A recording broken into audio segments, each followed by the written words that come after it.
Hello friends, welcome to my YouTube channel. So today in this video I am going to show you how to recover the deleted photos on this device. Simply open Photos application and tap on the Collections at the bottom tab. Then scroll down. Here you can see the option Recently Deleted. Select this one and here we need to enter our screen passcode. So here you can see all the deleted photos you can see here, and all these photos kept on up to 30 days on this folder.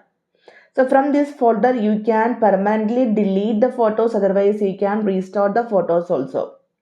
Let me show you how to recover or restore this photo. Now I am going to restore this one. Tap on this one. You can see two options at the bottom: delete, recover.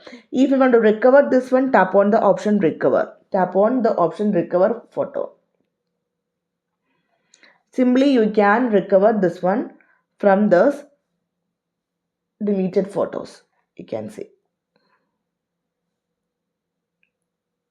Okay, if you go back, tap on library.